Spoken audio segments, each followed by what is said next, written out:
The things that void your fasting, scholars say, are 7.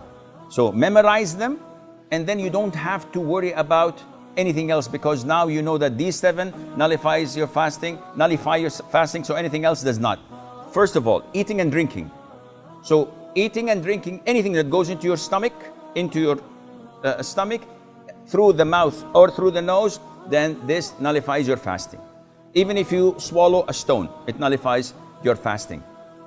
Secondly, whatever takes the role of food and drink, such as the IV, if you have glucose, for example, that you can live for 3-4 days without eating and drinking, just because of this IV is going into your veins. So this nullifies your fasting.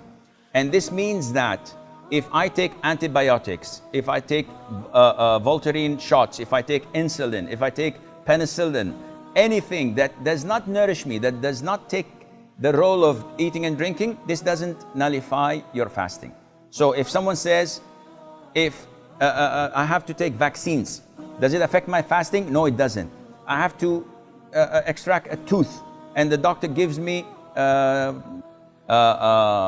anesthesia. Does it affect my fasting? The answer is no. Thirdly, vomiting intentionally. I ate too much, I have something going on, I don't like it, I put my finger or smell something and I vomit intentionally, this voids my fasting. If I ate too much and I feel disturbed and all of a sudden, without me helping it, I'm throwing up, I'm vomiting, this is unintentional, it doesn't affect your fasting. Fourthly, cupping, and this is an issue of dispute among scholars. So the most authentic opinion, it's safer not to cup while fasting. Cupping is having scratches and slashes on the back of your neck or on your shoulders, and then extracting the rotten blood. And it's a form of healing and medication. It is good. The Prophet encouraged it, alayhi salam. But during fasting, refrain from it because it's an issue of dispute. However, taking samples of your blood for the hospital is totally permissible. Bleeding from your gum while the dentist is working, does not affect your fasting. Try not to swallow it. What else? Donating blood, if it wears you down and it's a pint or two, in this case, make it after Maghrib. And if you don't have the possibility to make it after Maghrib, then do it and make up for that day.